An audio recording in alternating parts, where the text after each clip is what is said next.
Hey, bon matin tout le monde, comment ça va?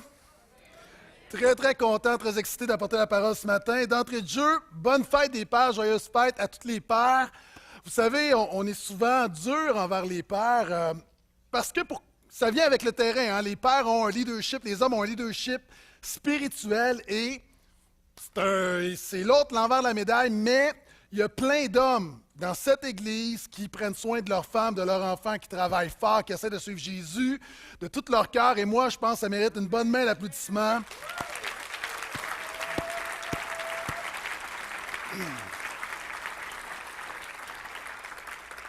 Il y a plein d'hommes, je vous vois et vous êtes une inspiration pour moi. Donc, merci d'être ce que vous êtes. Donc, dans l'ombre, merci.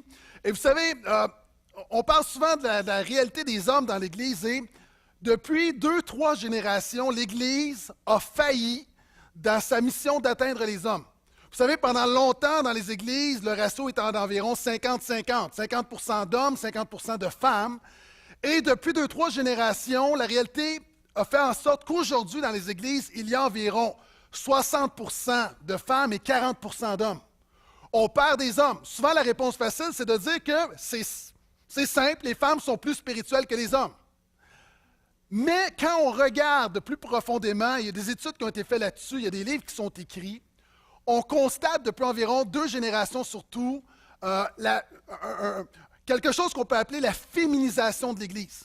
C'est-à-dire, et je crois, encore une fois, un homme, selon le cœur de Dieu, c'est un homme qui prend soin de sa femme, qui honore les femmes autour de lui. Ce n'est pas un tyran, ce n'est pas un macho, c'est quelqu'un qui va chérir les femmes autour de lui, du moins la sienne, peut-être pas celle de l'autre. Mais il y a une réalité que l'Église, dans son message, dans ce qu'on fait, souvent c'est très féminin. Par exemple, je me souviens, jeune croyant, j'arrive dans un événement pour les hommes. On annonce un événement pour les hommes, testostérone. Ah! J'arrive là, et dans la louange, le premier chant qu'on chante, c'est « Je veux offrir ce chant d'amour à mon Jésus. Dans tes bras d'amour, serre-moi très fort tout contre toi.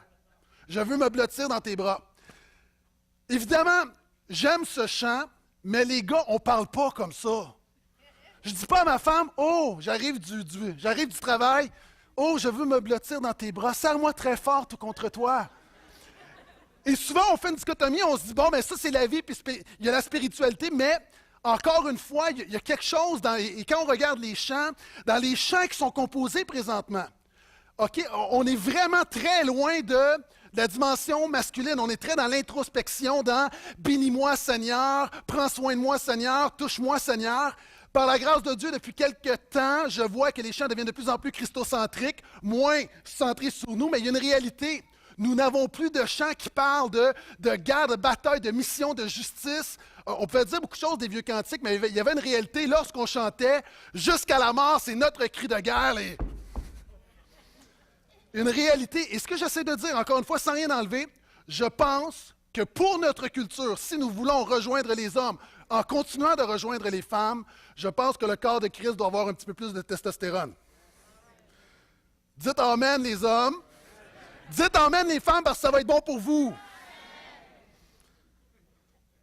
On va voir également dans les messages, dans les prédicateurs, forme des prédicateurs, et souvent, ça ne dérange pas, c'est-à-dire un message très général, mais il y a une réalité. Les hommes aiment se faire défier, se faire confronter. Moi, je vois la prédication comme étant vraiment un combat, une lutte. Lorsque j'arrive, et il y a une réalité. Vous savez, vous écoutez une émission comme l'antichambre, 110% autrefois, ce n'est pas 2 filles le matin. Et le point, c'est qu'à la fête des pères, je veux mettre vraiment l'accent sur le fait que notre Église, nous voulons rejoindre tout le monde et nous devons travailler fort également pour rejoindre les hommes de notre culture et nous allons le faire. Amen. Cela étant dit, si vous avez une Bible, je vous invite à ouvrir avec moi. Nous continuons notre périple dans le livre de la Genèse. On voit un homme, on voit sa famille, on parle de Jacob et de sa famille dysfonctionnelle. On regarde, on est en train de passer au travers littéralement les chapitres 25 à 33. Déjà le 6e message. Donc, c'est un peu comme une mini-série. À chaque semaine, il y a un nouvel épisode.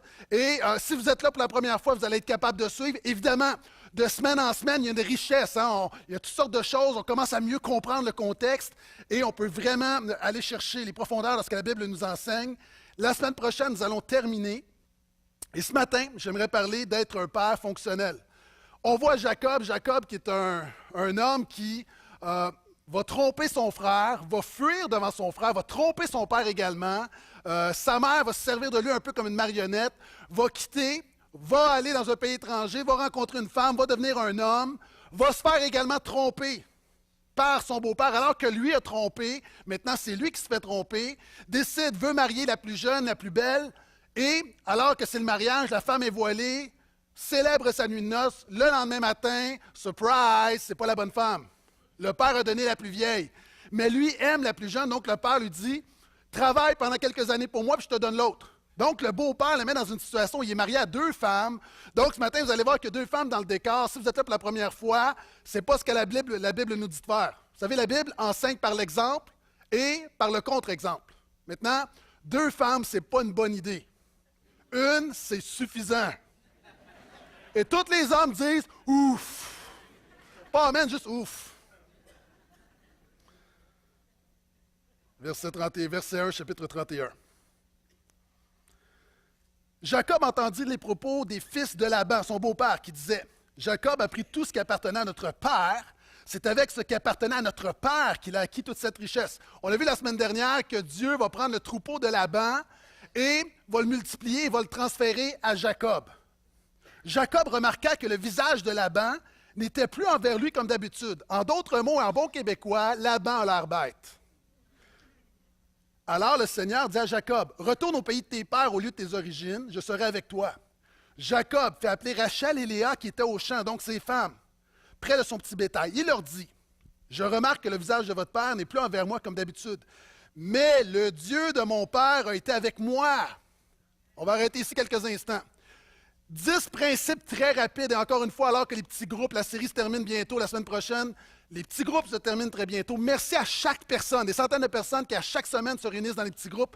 Merci d'être là et d'approfondir ce qu'on voit le dimanche et de l'appliquer à vos vies. C'est une grande richesse pour vos vies et pour notre Église. Premier principe. Jacob parle du Dieu de son père et le premier principe, c'est un enfant a tendance à suivre le Dieu de son père. Il y a plusieurs statistiques que je pourrais donner. Ce matin, j'aimerais simplement en donner une. Et encore une fois, lorsqu'on en donne, on pourrait débattre. Mais une statistique que j'ai lue, c'est lorsque les 2 parents servent Jésus, généralement 80% des enfants ont tendance à suivre Jésus. Si la maman suit Jésus, la maman seulement, on tombe à 30%. Et si c'est le papa seulement, on tombe à 70%.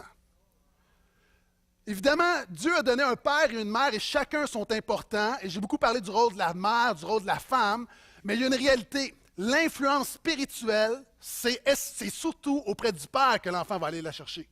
Cela étant dit, plusieurs d'entre vous, vous êtes une femme, vous servez le Seigneur, et oui, votre enfant peut servir le Seigneur, et par la grâce de Dieu, on prie qu'il va le faire. Mais ce que j'aimerais dire aux hommes, la manière que tu traites Dieu dans ta maison communique un message à tes enfants. D'ailleurs, on parle du Dieu d'Abraham, Isaac et Jacob. Pourquoi les gens vont dire, oui, mais pourquoi? Et c'est même scientifique. Pourquoi? La maman, c'est le monde intérieur. Hein? La maman porte l'enfant, elle allaite l'enfant, il y a une intimité. Le père, on n'est pas vraiment là-dedans. On peut donner le biberon, mais la mère vit quelque chose avec l'enfant, c'est l'intimité. Le père, sa fonction, c'est de préparer l'enfant au monde extérieur. Avez-vous remarqué, un père et une mère, on ne se comporte pas de la même manière. Par exemple, lorsqu'on va au hockey, mon fils joue au hockey et à un moment donné, il fait la mise au jeu dans les premiers temps. Et le petit garçon à côté de lui le regarde et lui donne un coup de bâton. Ma femme dit « Oh, il lui a donné un coup de bâton! » Et là, j'entendais d'autres mamans même dire, c'est comme « Hey, ça, c'est pas correct. » Puis là, les gars se regardent comme... Je fais venir mon fils, je dis « Je vais te donner un conseil qui est biblique, spirituel. Écoute, papa, là, quand un petit gars à la mise au jeu te donne un coup de bâton, la chose la plus sanctifiée à faire, tu lui donnes un autre coup de bâton. » Et que les gars qui comprennent ce que je veux dire, dites amen, s'il vous plaît. Il y a une leçon de vie là-dedans. Moi, j'ai joué, je suis pasteur, je joue au hockey, je peux avoir un homme de Dieu à côté de moi. Tu me donnes un coup de bâton, je te donne un coup de bâton au nom de Jésus. Pourquoi? Parce que c'est la vie. Ça ne veut pas dire qu'on doit se battre. Ça, c'est charnel et c'est mal que celui qui a des oreilles pour comprendre, entendre. OK. Il y a une réalité. Maintenant, la maman, c'est très, et le papa, le monde extérieur. Quand on joue au Monopoly à la maison, vous savez, lorsque quelqu'un arrive sur ton terrain et doit te donner de l'argent, la maman est toujours compatissante. Un enfant arrive sur son terrain, « Ah, maman, il me manque 20 ou 100 est-ce que je peux te donner au prochain tour? » « Ben oui, mon coco. » Lorsque l'enfant arrive sur mon terrain, « Papa, je peux-tu te donner le 20 plus tard? » « No way! » Bienvenue dans la vraie vie. Dans la vraie vie, tu dois payer tes dettes et maintenant, ça commence. Pourquoi? L'hyper, on est comme ça, c'est comme, on les prépare au monde. Maintenant, quand tu traites Jésus sérieusement, tu communiques un message sérieux à tes enfants. Amen. Et Jacob, maintenant, parle du Dieu de son père, et là, ça se transmet, puis Isaac a servi le Dieu de son père, et maintenant, les fils de Jacob vont servir le Dieu de leur père. Et si tu es un père, je t'encourage à être sérieux avec Jésus, parce que ta marche parle beaucoup plus que tes paroles. Amen. On continue. Maintenant, il parle à ses femmes. Vous savez vous-même que j'ai servi votre père de toutes mes forces. Or, votre père a essayé de me tromper. Il a changé 10 fois mon salaire. Mais Dieu ne lui a pas permis de me faire du mal. S'il disait, et là, s'il disait, les tachetés vont être à toi, et vont être à moi, Dieu faisait en sorte qu'il trompait les choses. Et finalement, Jacob était toujours favorisé là-dedans. Dieu a dépouillé votre père de son troupeau, il me l'a donné. L'ange de Dieu m'a dit en rêve, Jacob, j'ai répondu, je suis là. Il dit, lève les yeux, je te prie et regarde. Tous les mâles qui couvrent les bêtes sont rayés, tachetés et mouchetés. Ça fait allusion à ce qu'on a vu la semaine dernière. Si vous n'étiez pas là, écoutez le message sur Internet, vous allez comprendre. Car j'ai vu tout ce que Laban a fait. Je suis le Dieu de Béthel. C'était révélé à Jacob, on l'a vu au début de la série, à Béthel. Où tu as fait l'onction d'une pierre levée, où tu m'as fait un vœu. Maintenant, quitte ce pays et retourne au pays de tes origines. J'aimerais parler des hommes imparfaits. Est-ce qu'il y a des hommes imparfaits ici ce matin? Tous les hommes, moi le premier. Vous savez, je suis devant vous, et souvent, là, c'est une tendance humaine, on a tendance à idéaliser le pasteur. Maintenant, moi, je vous dis, je vis les mêmes choses que vous, et quand je vous raconte des histoires dans ma maison, là, l'avantage, c'est que je choisis les belles histoires. Okay? Si je vous décrivais et je vous nommais tous mes péchés, probablement que vous voudriez changer d'église. Non, vous allez rester quand même? OK. Je ne vais pas vous les dire quand même. OK. Mais il y a une réalité, un homme ordinaire, et on a un Jacob qui est un pécheur, un homme qui lutte avec toutes sortes de choses, mais la bonne nouvelle, c'est que Dieu peut faire d'un homme ordinaire un mari idéal. Pour être un mari idéal, pour être un mari selon la Bible, pour être un mari qui est utilisé par Dieu, tu n'as pas besoin d'être parfait. Gloire à Jésus. Et regardez Jacob qui est un tout croche. J'aime cette expression. C'est un tout croche qu'il est maintenant, là, dans ce texte-là, dans l'échange qu'il a avec ses femmes, il devient un mari idéal. Remarquez. Et avant de remarquer, je veux juste dire une chose, là. Moi, je veux lever mon chapeau à Jacob. Hein, moi j'aime les personnages bibliques parce que je présente leur travers, leur beau coup. Mais Jacob, OK, 4 femmes, 2 femmes, les servantes, 12 bébés, et après 20 ans, Jacob est encore là. Respect. Respect. Moi, j'ai une femme, 2 enfants. Vendredi, ça fait 16 ans qu'on est mariés et j'en ai déjà plein les bras. Respect Jacob, au ciel, je vais aller te voir, je vais dire chapeau mon ami. Et chapeau à tous les hommes qui persévèrent malgré les difficultés. Il dit, j'ai travaillé pour votre père de toutes mes forces. Et on voit, il y a 5 éléments vraiment de l'homme idéal là-dedans. Un homme pécheur, mais malgré ses faiblesses, qui est un idéal biblique. 1, il est persévérant. 2, il est travaillant. Il a travaillé pendant 20 ans pour pourvoir aux besoins de sa famille. C'est un homme, troisièmement, qui est mature spirituellement. Pour la première fois, on voit Jacob qui va voir ses femmes, puis il ne leur dit pas, tu vas voir ta femme, tu dis, voici la prochaine direction, on fait ça, on fait ça. Il dit, Dieu m'a dit.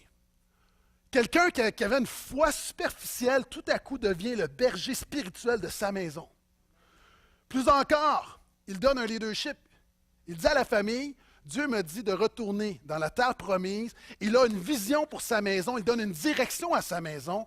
Et moi, je dis bravo pour ça. Et finalement, et ça, les femmes vont l'aimer, c'est un homme qui communique.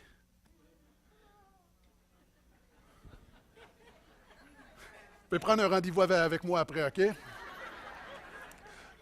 Mais c'est vrai, les hommes, on n'est pas forts sur la communication. Ah, communiquer, c'est du trouble. Puis même quand on s'efforce à communiquer, les femmes ne nous comprennent pas et on ne les comprend pas. C'est vrai, c'est pas un mythe. Souvent, ta femme te parle de ses besoins intimes, puis c'est comme ah! Mais il y a une réalité. Là, on a un Jacob qui, encore une fois, double respect. Pourquoi? Convaincre une femme, c'est difficile. Là, il est capable d'en convaincre deux. Et parlant de communication, vous savez, à la fête des mères, j'ai présenté une vidéo, puis les femmes, vous avez bien ri des hommes. Gloire à Dieu, la fête des pères est arrivée. Alléluia! Quels sont les hommes qui sentent un réveil spirituel dans leur vie? Petite vidéo, il est en anglais sous-titré sur les défis de la communication. It's just, there's all this pressure, you know? And sometimes it feels like it's right up on me.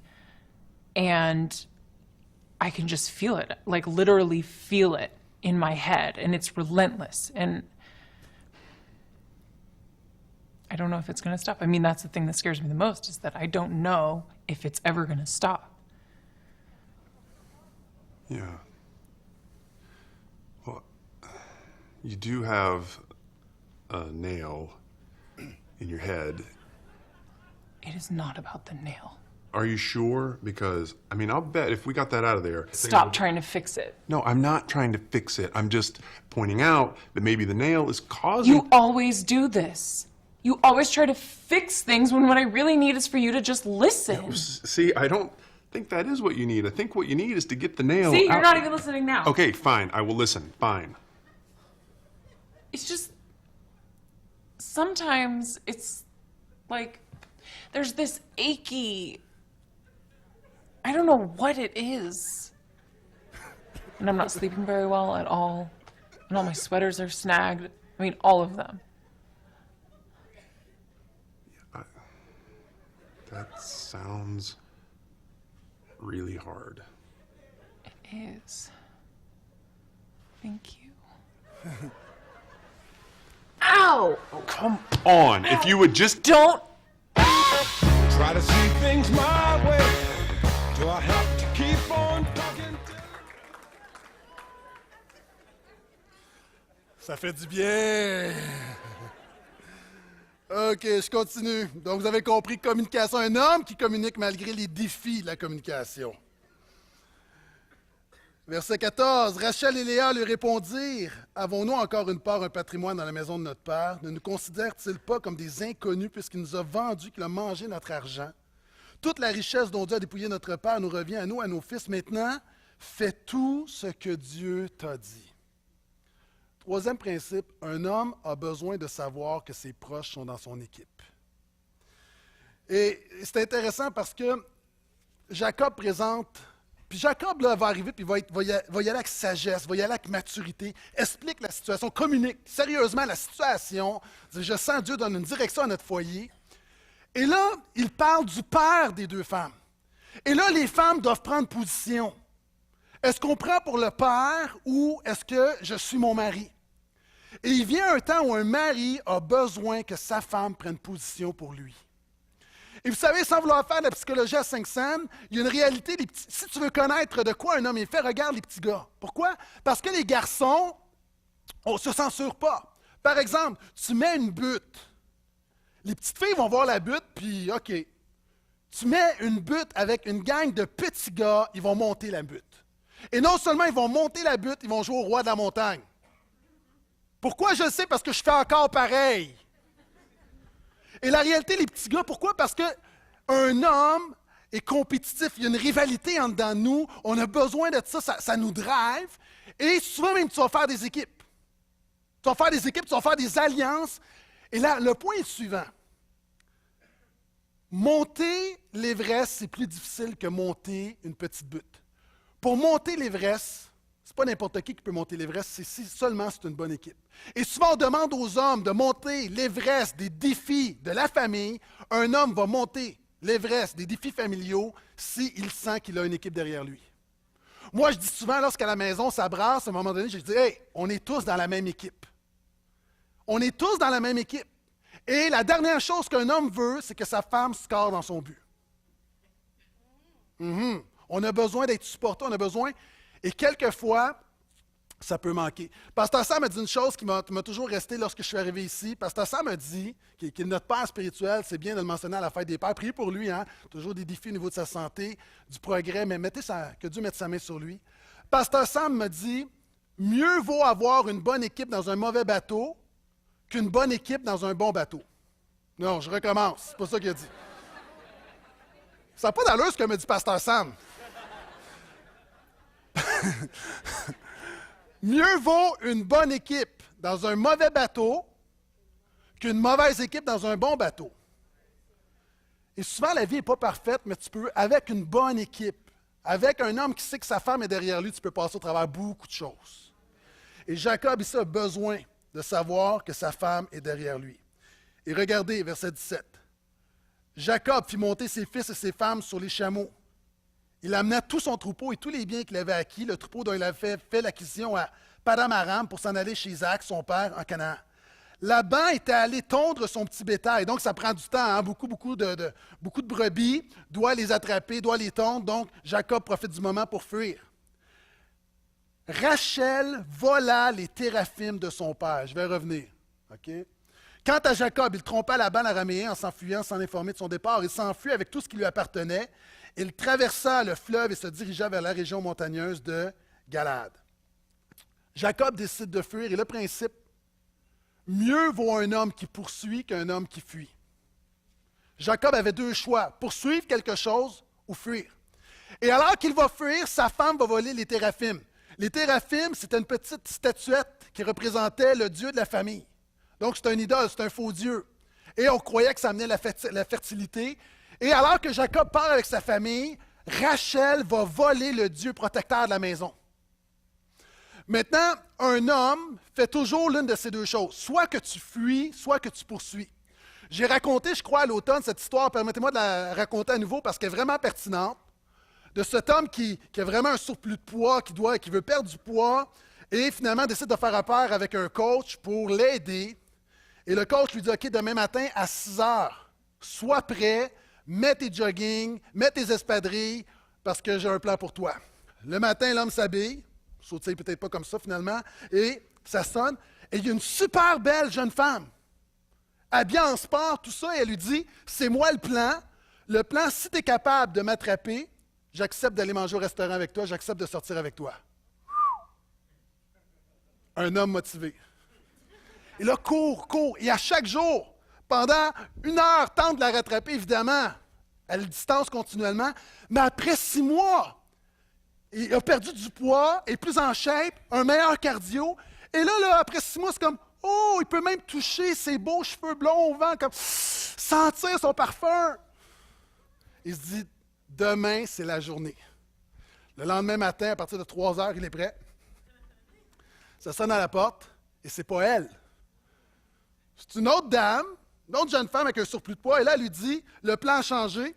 Avant, si tu l'attrapais, elle sort avec toi. Maintenant, si je t'attrape, c'est toi qui sors avec moi. Dans la vie, tu fuis ou tu poursuis. Maintenant, écoute-moi bien. Jacob, Dieu ne l'appelait pas à fuir, Dieu l'appelait à poursuivre la promesse de la terre promise. Dieu l'appelait à poursuivre la bénédiction. Souvent, les gars, c'est dans notre tête, dans notre attitude, dans le quotidien. C'est plus facile de fuir les responsabilités, les confrontations, les problèmes, que de poursuivre l'appel que Dieu t'a confié. Et c'est facile. Souvent, je dis c'est facile. En fait, ce n'est pas, mais c'est une question d'attitude. Vous savez, il y a un livre qui a été écrit qui s'appelle Indomptable. Et là-dedans, l'auteur dit que le problème avec les hommes chrétiens de notre génération, c'est qu'on a dompté notre nature profonde. Pourquoi? Il y a 2 manières, si tu veux voir de quoi un homme est fait. Regarde les petits gars, je l'ai mentionné. Deuxièmement, regarde Hollywood. Pourquoi? Parce que Hollywood étudie la culture et fournit un produit qui répond aux besoins de la culture, en mettant toutes sortes de son message là-dedans. Mais c'est quoi un film de gars et c'est quoi un film de filles? Un film de filles. OK, puis si je vous pose la question, c'est quoi votre film préféré? Pasteur Philippe ne va pas se lever en disant « Dirty Dancing ». Tu ne feras pas ça, j'espère, hein? Merci. Tu vas répondre « Gladiateur ». Ah, yes! Ah, tous les gars, on a relevé les épaules tout d'un coup, Gladiateur. Les femmes, généralement, pas tout le temps, mais un film de filles, c'est facile. Un film de filles, tu as un prince charmant, t'as une rupture, et là, t'as une fille en pyjama qui mange un pot d'Agendaz avec des Kleenex partout, puis ça se finit par un mariage. Oui? La majorité des films de filles, ça ressemble à ça. Un film de gars, t'as 3 M. T'as une belle madame, t'as un méchant, puis t'as une mission. Regardez tous les films de gars, il y a toujours une mission, sinon t'as pas de film. Puis t'as toujours une belle madame, sinon t'as pas de film. Pensez à tous les gars, pensez à tous les films. Tous les films que vous aimez, il y a toujours une belle madame. Sinon, prenez un rendez-vous avec un pasteur, on va vous aider. Mais tous les films, il y a une belle madame, et dans tous les films, il y a un méchant. Il y a toujours un méchant. Et encore une fois, dans la vraie vie, ça répond à un besoin fondamental. Et dans nos vies, il y a une mission. Dieu te confie une mission de prendre soin de ta maison. Et Dieu, si tu es marié, c'est ta madame. Elle ne cherche pas une autre madame, c'est elle, ta madame. C'est la princesse que tu dois sauver. C'était pas une blague. Puis il y a un méchant, il y a des batailles. Vous savez, on parle du langage de l'amour. Le langage de l'amour d'un petit gars, c'est quoi? Bats-toi avec. Hein, tu tirailles avec un petit... La bataille, il y a quelque chose dans nous. J'ai souvent parlé, lorsqu'on était faire le Spartan Race le matin à 6 heures, savez-vous la musique que j'ai mis? Voilà. Rocky. Il y a quelque chose là-dedans. Puis ce que j'essaie de dire, c'est que dans la vie, il y a aussi des batailles, il y a des luttes, il y a des défis. Il y a un méchant qui s'appelle le diable, qui veut détruire ta maison, qui veut détruire ta vie. Ne doute pas qui tu es, réalise qu'encore une fois, Dieu t'a donné une mission, puis ça vient te chercher, puis marche quotidiennement avec l'attitude de celui qui doit justement vaincre les méchants qui sont sur ta maison. Puis il y a quelque chose de véritable là-dedans. Si vous êtes là, dites Amen, s'il vous plaît. Dans tous les films, vous allez voir 3 choses. Vivre des aventures, livrer des batailles et sauver une princesse, caractéristique d'un film de gars. Maintenant, Jacob, exactement, une histoire qui date de milliers d'années, exactement la même chose. Un méchant, une mission, une madame, ou 2, ou 3, ou 4, tout dépendant. On continue. Le troisième jour, on informa Laban que Jacob s'est enfui. Il prit avec lui ses frères. Là, c'est-à-dire, il vient avec une gang. Il part après son beau-fils, il part après ses filles et ses petits-enfants avec une gang armée. Okay? Il se prépare à une confrontation de clans. Passant, quand vous lisez les patriarches comme Abraham, c'était des hommes de guerre, c'était des chefs de tribus, c'est pas le mononcle tranquille. Là, il y a une armée autour de lui. Laban peut être quelqu'un qui peut faire très, très mal à Jacob. Donc, il part après lui, il l'a poursuivi sur 7 jours de marche et le rejoignit dans la région montagneuse de Galaad. Donc, entre à peu près à mi-chemin, on va le dire comme ça, entre le territoire de Laban et où s'en va Jacob.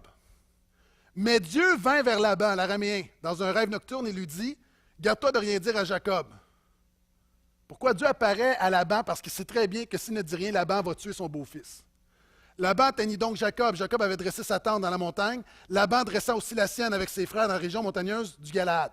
Laban va rejoindre Jacob. Le principe qui s'adresse aux hommes autant qu'aux femmes, les problèmes non résolus d'un homme finissent toujours par le rattraper.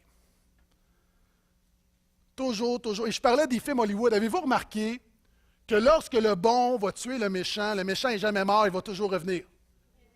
Toujours, toujours! Comme ils finissent la bataille, il est à terre. Puis là, puis là, il s'en va voir la belle madame. C'est comme, mais non, on a vu ça 500 fois, il va revenir. Tourne-toi, il va revenir. Non. Mais ça, c'est la vie. Le diable, tu peux avoir une victoire, le diable va revenir. Et dans la vie, il y a des situations, écoute-moi bien, que tu n'as pas réglées. Puis il y a des hommes, peut-être tu pries, Seigneur, comment ça se fait? J'ai toujours les mêmes problèmes qui reviennent. Tu pries, Seigneur, enlève les problèmes. Je veux te dire que de la même manière que c'était la volonté de Dieu que Laban rejoigne Jacob, quelquefois c'est la volonté de Dieu que les problèmes reviennent dans ta vie. Pourquoi? Parce que Dieu veut que tu cesses de fuir et que tu les règles une fois pour toutes. Pourquoi? Parce qu'un problème non résolu à 20 ans va devenir un problème récurrent à 40, 60, 70 ans. Et le malheur de certaines personnes, tu vas mourir avec des problèmes qui n'ont jamais été réglés. Vous savez, le leadership, une des parts du leadership, c'est de régler des problèmes. En tant qu'homme, une des grandes parts de la vie, c'est de solutionner des choses. Et j'ai lu quelque chose de Mark Driscoll, qui est un pasteur que j'aime beaucoup, qui le dit, parlant de leadership, il va le dire de manière assez crûment, il dit, résoudre des problèmes, c'est comme tuer des chiens. Il y a des femmes qui disent, oh! Mais c'est comme tuer des chiens. Et quand tu tues un chien, tu dois t'assurer de bien le tuer, sinon il va revenir te manger. Puis il y a des hommes, le problème, c'est que tu as mal tué les chiens dans ta vie, puis les chiens reviennent te mordre. Combien croient que c'est une illustration quand même assez masculine présentement? Mais il faut que tu le vois comme ça, une situation que tu ne règles pas, ce n'est pas une situation qui va se calmer, c'est un chien qui va revenir te mordre. Donc tu dois régler les choses. Et Dieu veut que Jacob règle les choses. Et regardez, prochaine étape, Laban le rejoint. Alors Laban dit à Jacob, « Qu'as-tu fait? Tu m'as trompé. Tu as emmené mes filles comme des captives de guerre. » Il commence comme « Gna, gna, gna, gna. Pourquoi t'es-tu enfui en cachette et m'as-tu trompé au lieu de m'en informer? Je t'aurais laissé partir dans la joie avec des chants, avec le tambourin et la lyre. » Ah oui, certainement. Tu ne m'as même pas laissé embrasser mes fils et mes filles. Hein? Il les vend comme des prostituées, mais après ça, comme chantage émotif. Cette fois, tu agis stupidement. J'ai le pouvoir de vous faire du mal. Mais le Dieu de votre père m'a dit la nuit dernière, garde-toi de rien dire à Jacob. Et maintenant que tu es parti pour de bon parce que tu languissais tellement après la maison de ton père, pourquoi tu vas l'aimer Dieu? 6e point, Dieu résiste à l'homme orgueilleux. Dieu résiste aux orgueilleux. Il fait grâce aux humbles. Ça s'adresse à tout le monde, mais je pense que les hommes particulièrement, on a à lutter avec l'orgueil masculin. Si vous êtes toujours là, les hommes, dites Amen. Il faut distinguer entre la fierté et l'orgueil. Mais quelquefois, l'orgueil nous fait faire des niaiseries, nous fait faire des erreurs, nous fait commettre des erreurs. J'aimerais vous présenter une vidéo de ce que peut nous faire faire l'orgueil masculin lorsqu'on se compare.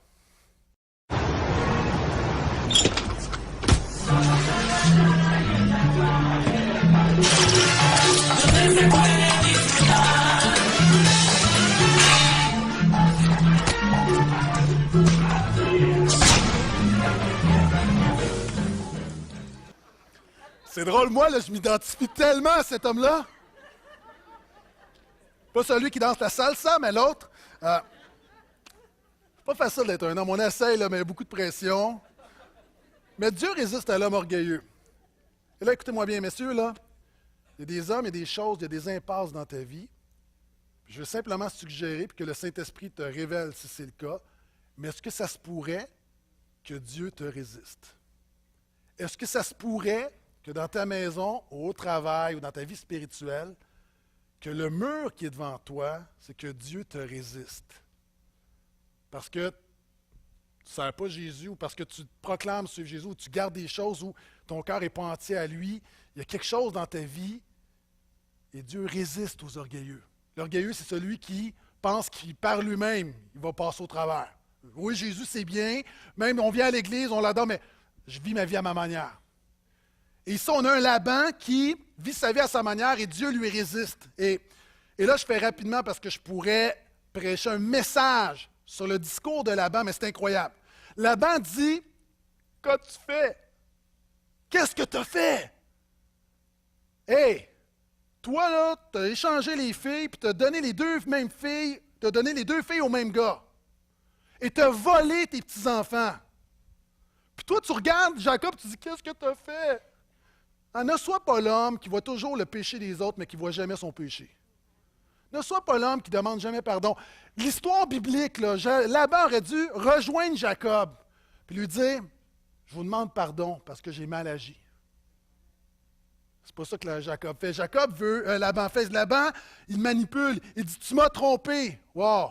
C'est quand même assez ironique du roi des trompeurs. Il a continuellement trompé tout le monde. Jacob est un trompeur, mais est-ce qu'on s'entend que Laban, c'est le champion des trompeurs? Puis Laban dit, tu m'as trompé, tu m'as fait de la peine. Il dit, mes filles, tout tourne autour de lui. À ce moment-ci, ce n'est pas tellement tes filles que sa femme. Mais tout est toujours centré sur lui. C'est toujours lui. Sois pas cet homme-là qui est centré sur lui. Toujours toi, toujours l'affront qu'on te fait, toujours l'offense qu'on te fait, toujours toi. Ça n'a pas rapport avec toi, ça a rapport avec Jésus. Et là, il donne sa version, tu les as emmenés comme des captifs de guerre. Il ne voit même pas que ses filles, finalement, sont tellement blessées par un père comme ça que ses filles ont quasiment applaudi en quittant. Et alors qu'il dit de les emmener comme des captifs de guerre, lui les a tenus captifs pendant combien d'années? Ah, ça, c'est l'homme qui commet des péchés envers les membres de sa famille, mais lorsque quelqu'un d'autre commet les mêmes péchés, il est offusqué. Ah, c'est juste lui qui a le droit de pécher comme ça. Juste lui qui a le droit de parler comme ça. Juste lui qui a le droit de... Et regardez le prochain point, il dit, « Mais j'aurais fait une fête! » Ah, l'homme, ne sois pas cet homme qui a toujours plein de bonnes intentions, mais qui ne fait jamais rien de concret dans sa vie. « Ah non, j'aurais voulu, j'aurais dû. Oui, je m'en allais le faire. Oui, je vais vraiment changer, là. » Une réalité, pendant 20 ans, il n'a jamais voulu, mais là, lorsqu'il y a de la pression, tout à coup, il dit, « Tu ne m'as pas laissé embrasser. » Hein, toujours, tu ne peux jamais avoir raison. Ne sois pas cet homme avec qui tu ne peux jamais avoir raison. Quand j'étais petit, j'écoutais la lutte, et la lutte, c'était pas comme aujourd'hui, là, ça se regardait à l'époque. Puis il y avait, tu sais, quand quelqu'un se fait faire une clé de bras, et là, tout à coup, il retourne ça, puis c'est l'autre qui a la clé de bras. Tu sais, spectaculaire. Laban est un peu comme ça, c'est-à-dire, il se fait confronter, mais il retourne ça toujours vers l'autre. Puis il y a des gens comme ça, tu ne peux jamais avoir raison avec eux. Ils vont toujours virer ça, toujours leur version. Puis il dit, et là ça c'est pathétique, j'ai le pouvoir de vous faire du mal. Bravo, champion. Hein, tu as 12 petits enfants qui regardent grand-papa, tu as ses filles, puis tu commences à les intimider avec tes frères qui sont armés, puis tu dis, j'ai le pouvoir de vous faire du mal. Sois pas cet homme qui intimide sa famille. Sois pas cet homme que tout le monde autour craint lorsqu'on a peur qu'ils se fâchent, qu'ils soient en colère, parce que ça... Sois pas cet homme-là qui fait peur aux gens autour de toi. Parce que ça, c'est être orgueilleux, puis Dieu va te résister. Puis tu penses que tu es dur, il y a un Dieu qui est encore pas mal plus dur que toi. Il dit, pourquoi tu languissais tellement? Il fait des attaques gratuites. Pourquoi tu as volé mes dieux? Et ça, c'est intéressant parce que tu n'as jamais la bonne raison avec Laban. Laban a un prétexte, il dit, tu as volé mes dieux. En fait, ce n'est pas ça, c'est que Laban, son problème, c'est qu'il va perdre de l'argent.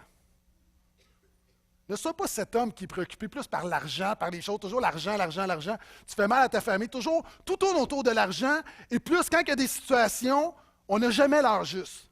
Sois un homme, dis ce que tu fais ce que tu dis. Puis là-bas, il manigance. Je pourrais continuer, mais c'est quelqu'un fondamentalement qui n'a pas Dieu dans sa vie, qui peut avoir un discours. Moi, je t'encourage, ne sois pas un orgueilleux. On lutte tous avec l'orgueil, mais Isaïe va dire, justement, dans un contexte d'orgueil spirituel, en disant, criez à Dieu, confessez vos péchés, demandez pardon à Dieu et aux gens autour de vous. Et Isaïe va terminer, écoute-moi bien, en disant, soyez des hommes. Je pense que lorsqu'on déclare qu'on a besoin de Jésus, c'est là qu'on devient vraiment un homme. Pourquoi? Parce que c'est lui qui t'a créé. Je continue. Jacob répondit à Laban, « J'avais peur. Je me disais que tu me prendrais peut-être tes filles. Là, suivez-moi bien, là, vous allez voir, ça devient savoureux. Mais celui auprès de qui tu trouveras tes dieux, celui-là ne vivra pas. Devant nos frères, regarde ce qui t'appartient chez moi et prends-le. » Jacob ne savait pas que Rachel les avait volés. Quelque chose qu'il ne sait pas. Et là, on voit dans le texte que Laban va aller dans la tente de tout le monde. Il va aller dans la tente de Léa, dans la tente des servantes, dans la tente de Jacob. Et là, il va aller dans la tente, au verset 35, il va aller dans la tente de Rachel qui a volé la statuette.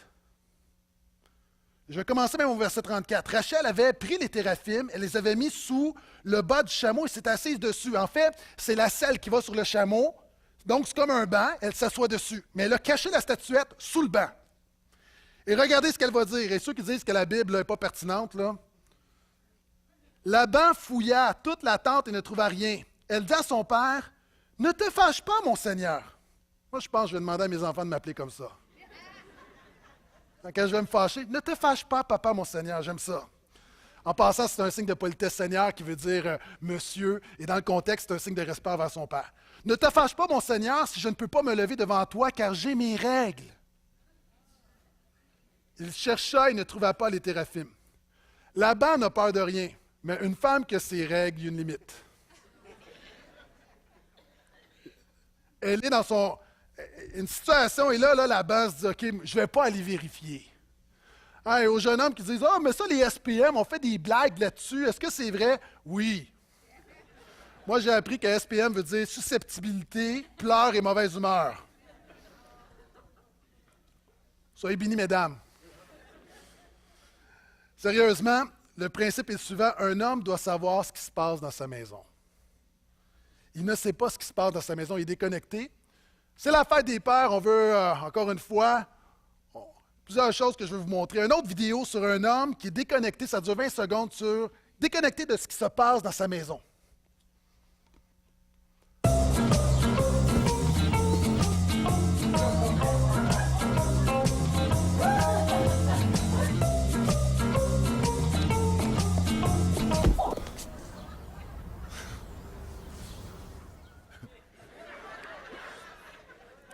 Encore une fois, je m'associe tellement. Mais là, encore une fois, le principe spirituel est le suivant. Un homme doit savoir ce qui se passe dans sa maison. Ne présume pas que ta femme va bien, ne présume pas que ta femme est heureuse, ne présume pas que tout va bien dans ta maison, ne présume pas que tes enfants sont chrétiens, ne présume pas que tes jeunes n'ont pas de relations sexuelles, ne présume pas... Tu sais, souvent on présume, on est tellement déconnecté de ce qui se passe dans notre maison. Si tu es un homme, sois au courant de ce qui se passe dans ta maison. Pourquoi? Demande. Demande. Parce qu'il y a des affaires, l'information, elle ne viendra pas directement à toi, il faut que tu demandes. Comment ça va? Est-ce que c'est correct? Est-ce qu'on est correct? OK? Y a-t-il un problème? Qu'est-ce qui se passe? Informe-toi. Et on a un Jacob qui ne s'informe pas. Il prend pour acquis. Ça va bien, on sert Dieu, on va dans la terre promise, tout est bien. Alléluia! Non, il y a un problème, mon ami, là. Ta femme, son cœur, il y a quelque chose dans son cœur, puis son cœur n'est pas tout au Seigneur. Elle sert d'autres dieux. En tout cas, elle l'amène. Pourquoi elle l'amène? Et ça amène un lien dans ta maison. Il y a un combat spirituel dans ta maison. Dans l'ensemble de nos maisons, il y a des combats spirituels. Connais ton combat si tu veux avoir la victoire. Tes enfants vivent des choses. Hein, tu ne peux pas attendre que ta fille... À un moment donné, il faut être attentif. Tu te rends compte, OK, ma fille est anorexique. Ça fait 3 ans que je ne l'ai pas vue.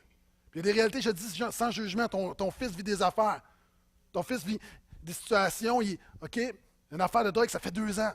Et souvent, les hommes, on peut être le dernier à savoir les choses, soit au courant, soit là, soit connecté. Et Jacob, ici, a besoin d'apprendre. Dieu veut lui montrer d'être au courant, de savoir ce qui se passe dans sa maison. Je continue. Et là, j'aime ce verset-là. Lorsque j'étudiais, j'étais tellement content. Regardez, verset 36. Et là, Laban revient, il n'a rien trouvé. Et là, la Bible nous dit, Jacob se fâcha. Wow! Et là, il dit en hébreu, toi là. Il y a comme quelque chose comme... Et là, je ne lirai pas le texte, mais là, il va accuser Laban. Là, c'est assez, là. Là, pour la première fois, il met son pied à terre. Au verset 41, il va dire, « Je suis resté 20 ans chez toi. Je t'ai servi 14 ans pour tes 2 filles, 6 ans pour ton petit bétail. Tu as changé 10 fois mon salaire. Si le Dieu de mon père, le Dieu d'Abraham, la frayeur d'Isaac n'avait pas été pour moi, tu m'aurais maintenant laissé partir les mains vides. Dieu a vu mon affliction et ma fatigue, et la nuit dernière, il a rendu son arbitrage. Mets ça dans ta pipe, mon ami. » Et le point est le suivant. Vous savez, on prêche beaucoup l'harmonie, on prêche beaucoup avoir des bonnes relations. Puis il y a un point qu'on ne prêche pas, mais qui est très biblique. Un homme dans une sainte colère peut produire une bonne chicane. Une personne dans une sainte colère peut produire une bonne chicane voulue de Dieu. C'est quoi, premièrement, une sainte colère? La Bible dit, si vous vous mettez en colère, ne péchez point. Ça veut dire que tu peux te mettre en colère sans pécher. C'est quoi se mettre en colère et ne pas pécher? C'est se mettre en colère pour des raisons légitimes. Non pas parce que tu es irritable, non pas parce que tu es susceptible, parce qu'il y a une situation, il y a une injustice, une situation qui n'est pas correcte, qui doit être rectifiée dans la maison. Et une sainte colère, ce n'est pas attaquer la personne, c'est attaquer la situation. Si tu te mets en colère, il y a une situation légitime, et que dans l'argument, tu fais un commentaire à ta femme sur son surplus de poids, tu pêches. Mesdames, si dans une situation avec votre mari, il y a quelque chose que votre mari, vous devez aborder avec votre mari, mais que vous dites, « Oh, c'est bien, toi, tu n'es pas comme un tel. » Vous péchez. Comparez pas votre mari à quiconque. Et s'il vous plaît, ne le comparez pas à moi en disant, « En tout cas, tu n'es pas comme Pasteur Gaétan. » Il l'a dit dans son message. Pourquoi? Parce que Pasteur Gaétan présente ses bons côtés dans son message, je vous l'ai dit. OK, faites pas ça. Donc, une sainte colère, ça produit une bonne chicane. C'est quoi une bonne chicane? Savez-vous, c'est quoi une bonne chicane? Une bonne chicane, ce n'est pas vider ton sac de frustration et remplir son sac d'amertume. Une bonne chicane, c'est simple. Ça amène la résolution du problème, ça amène la réconciliation des personnes. Puis quelquefois, il faut que ça brasse un petit peu pour y arriver. Pas tout le temps, mais quelquefois dans la maison, si vous êtes parent, vous comprenez quelquefois, puis dans un couple aussi. Dans un couple, quelquefois, ça ne veut pas dire de hausser le ton, mais quelquefois, ça brasse un peu plus. Souvent, c'est charnel, mais souvent, ça peut être très spirituel, que ça peut amener quelque chose de la part de Dieu dans votre maison. Voulu de Dieu, c'est, on s'appuie sur la parole de Dieu, et je crois qu'on peut le faire par l'Esprit de Dieu. Lisez le fruit de l'Esprit, tempérance. Il y a toute une dimension en même temps, je crois qu'on a besoin d'apprendre, mais il y a quelque chose de divin là-dedans. La Bible dit, Père, n'héritez pas votre enfant, n'héritez pas vos enfants. Hein, ça fait partie de ça. Quand tu reprends ton enfant, tu fais juste l'hériter, ça ne marche pas. Et la Bible dit, ne vous couchez pas sur votre colère. Moi, je ne me suis jamais couché sur ma colère, c'est pourquoi j'ai été 3-4 jours sans dormir régulièrement. En passant, moi, le pasteur avait prêché, avait dit dans mon mariage ce principe-là, ne jamais vous coucher sur votre colère. Personnellement, je n'ai jamais été capable. Honnêtement, là, il m'est arrivé de me coucher dans la colère. Mais je ne suis peut-être pas un exemple. Ce que j'essaie de dire, c'est que ce n'est pas toujours facile d'obéir à ce que la Bible nous demande. Je continue et j'ai presque terminé. Laban répondit à Jacob. Et là, il va dire, bon, ce sont mes filles. Et là, il réalise qu'il a mal agi. Et au verset 52, voici ce qu'ils vont faire. Ils vont établir un tas de pierres. Ils vont ramasser des pierres. Et à l'époque, les pierres, c'est un symbole, hein, c'est un monument. Donc, on va faire un tas de pierres comme une distance, c'est-à-dire une ligne. On fixe les limites entre Laban et Jacob. Je vous ai dit tout à l'heure qu'on était à peu près à mi-chemin entre la terre promise et Aram, le territoire de Laban. Et regardez ce qu'il dit. Ce tas de pierres est témoin, cette pierre levée est témoin, que je ne passerai pas ce tas de pierres dans ta direction et que tu ne passeras pas dans ma direction pour faire du mal. Ce point-là, je prie vraiment que l'Esprit de Dieu m'aide à bien le communiquer parce qu'il peut être mal compris. Il faut une saine distance avec la famille et la belle famille.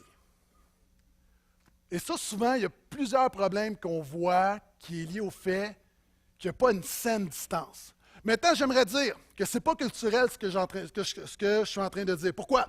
Oui, les familles québécoises, généralement, on est trop distancés. Et il y a des gens, vous venez d'endroits où la famille, c'est très important et je crois qu'on a quelque chose à apprendre à ce niveau-là. Je crois néanmoins qu'il doit y avoir une certaine distance entre une maison et la maison des parents ou de la belle famille. Il ne doit pas avoir ingérence. C'est important, et même si biblique, la Bible dit « L'homme quittera son père et sa mère et s'attachera à sa femme ». Quand un parent reprend un enfant et que le grand-parent passe par-dessus en disant « Non, non, non, c'est correct, c'est mal », parce que tu sapes l'autorité du parent. Quand tu as une situation avec ton mari et qu'à chaque fois que tu as une crise avec ton mari, tu racontes tout en détail à ta mère, c'est mal.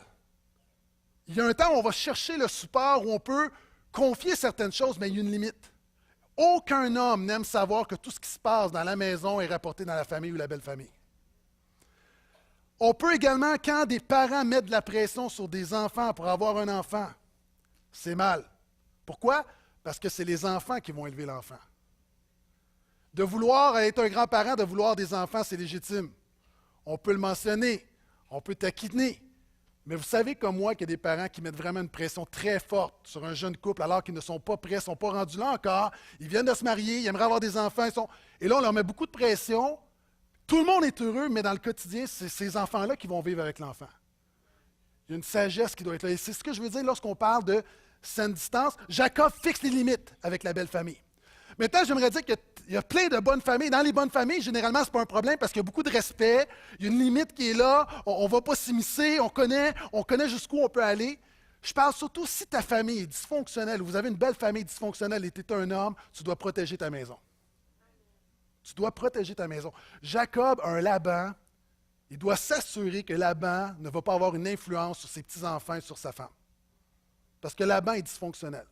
Moi, je vous ai déjà dit que dans ma famille, il y a eu quelqu'un qui avait un passé de pédophile, manifeste l'amour, le pardon et la grâce, mais tu ne restes pas avec mes enfants. Pourquoi? Principe, tu protèges ta maison. Quand vos beaux-parents, vraiment, à chaque fois qu'il y a une relation avec les beaux-parents, c'est toujours toxique, il y a toujours des problèmes, tu protèges ta maison. Donc ici, on a un Jacob qui comprend. Et c'est pourquoi le mot distance n'est pas simplement distance saine. Quand la famille, elle est bonne, on peut être plus proche. Lorsque la famille est dysfonctionnelle, on s'éloigne. Et ça, c'est biblique. Vous êtes toujours là? Et je termine pendant que les musiciens viennent me rejoindre. Et on va, pour la dernière fois, on va entendre parler de Laban. La semaine prochaine, en passant, on va parler de la réconciliation entre Jacob et Ésaü. Et le 10e principe très important. Laban se leva de bon matin, il embrassa ses fils et ses filles, les bénit et partit, Laban retournant chez lui. Ce que j'aimerais dire à tous les hommes en ce lieu, en terminant, deviens un mari, un père, un grand-père ou un beau-père qui bénit. Laban est devenu, et je crois que dans ce verset-là, je veux lui donner le bénéfice du doute, je crois qu'après la nuit, qu'après la confrontation de la veille, je crois qu'il a compris qu'il avait intérêt à devenir une source de bénédiction pour sa famille. Et j'ai toutes sortes d'hommes devant moi, et moi je veux juste t'appeler, si Dieu s'est servi d'un Laban, puis il y a des hommes, là, peut-être tu regardes, tu dis, moi je n'ai pas été présent pour mes enfants, tu es un grand-parent, tu dis, moi je n'ai pas été peut-être un bon grand-père, un beau-père qui, j'ai peut-être pas été un bon beau-père, ou oui, tu as peut-être été, moi je t'encourage juste à dire, Seigneur, si Laban a pu bénir sa famille, je connais le Dieu de grâce qui peut me toucher et faire en sorte que je bénisse ma famille. Et j'aimerais vous présenter un dernier vidéo sur ces hommes qui bénissent et qui unissent leur famille.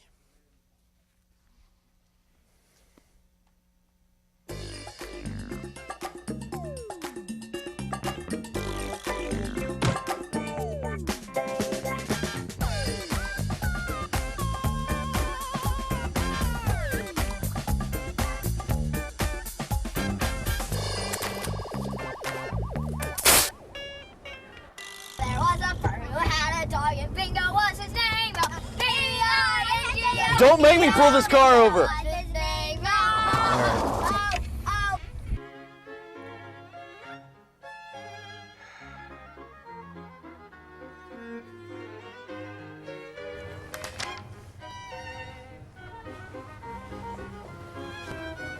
What is this? What?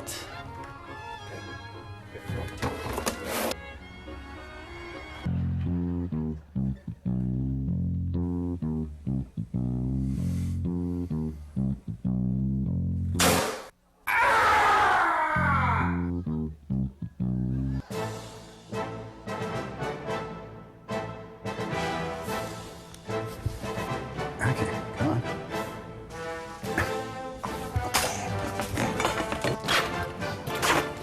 Come on. Yeah, that's good.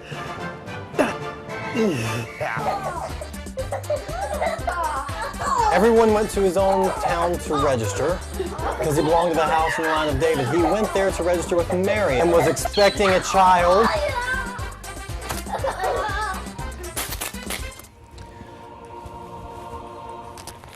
She wrapped him in cloths and placed him in the manger because there was no room for them in the inn.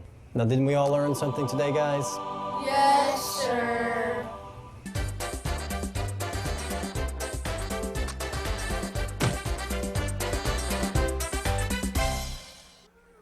La Bible dit... Oui, on peut applaudir. La Bible dit que la corde à 3 brins ne seront pas facilement. Moi, je crois que le duct tape de papa ne seront pas facilement également. Aux femmes, on a donné une rose à la fête des mères, donc nous allons donner une roulette de duct tape à tous les hommes ce matin.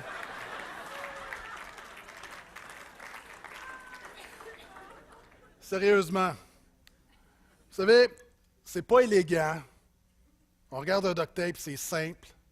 Mais on dit en québécois, ça fait la job. Vous comprenez ce que je veux dire? Ça fait la job. On a, Pasteur Denis, après avoir entendu parler du duct tape, m'a envoyé la photo, justement, il a fait une réparation à la maison. On peut la mettre. Une photo où, bon, il y avait un trou dans son mur à côté de la fenêtre, puis il a mis du duct tape. Puis, encore une fois, c'est pas parfait, mais ça fait la job. Et un père, et je regarde à moi, puis je suis sûr que les hommes, vous allez vous identifier. Je me regarde, je me dis, pas parfait, mais par la grâce de Dieu, ça fait la job. Et moi, je prie que tu sois ce duct tape qui unit les choses, qui unit la famille spirituellement, qui unit l'Église, qui unit le royaume. Je pense que c'est lorsque des hommes se lèvent et font simplement ce que Dieu les appelle à faire. Vous savez, moi, je suis privilégié, je suis dans la lumière à chaque semaine, je vous raconte mes histoires, mais il y a plein d'hommes qu'on n'entend jamais parler, qu'on ne voit pas. Tu travailles fort, tu prends soin de ta femme, tu prends soin de tes enfants, tu essaies de communiquer Jésus. Et ça mérite tout notre respect. Puis moi, je veux te bénir ce matin. Parce que ça tient les choses en place. Ce matin, j'aimerais terminer en priant pour les pères. Juste vous honorer. Donc, si vous êtes père, est-ce que vous pouvez vous lever? Peu importe la saison, que vous soyez rendu un beau-père, un grand-père. Est-ce qu'on peut les applaudir, s'il vous plaît?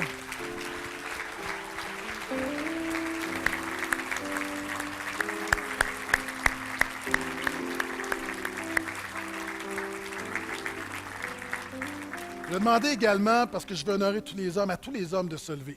Que vous ayez d'enfants ou pas, que vous soyez un jeune homme, j'aimerais que vous puissiez vous lever, j'aimerais prier pour vous également.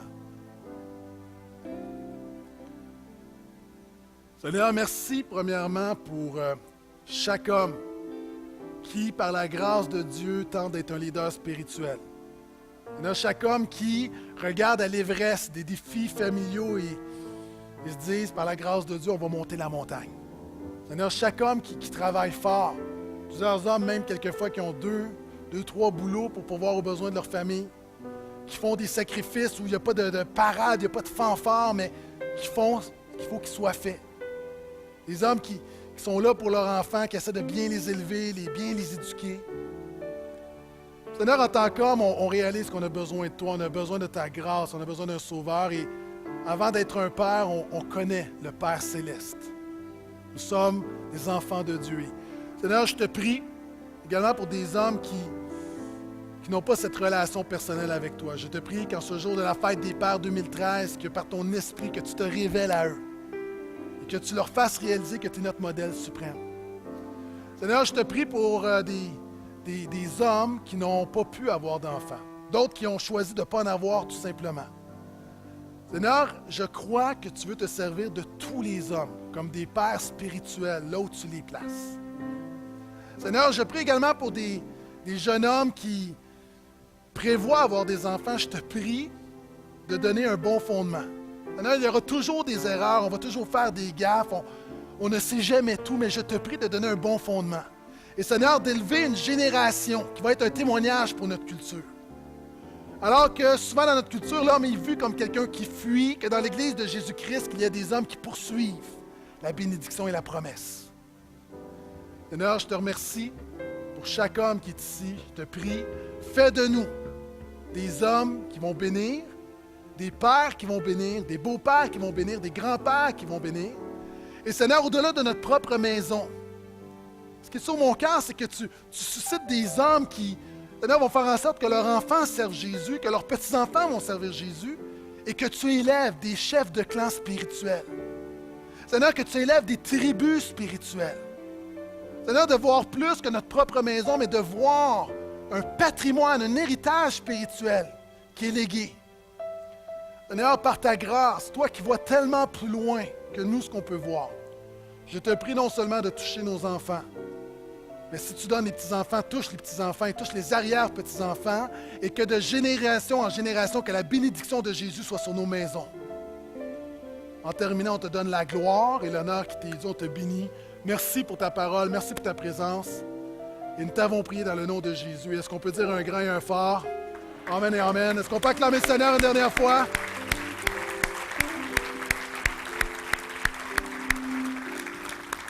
Merci d'avoir été là, tout le monde. Que le Seigneur vous bénisse. Joyeuse fête des Pères à nouveau.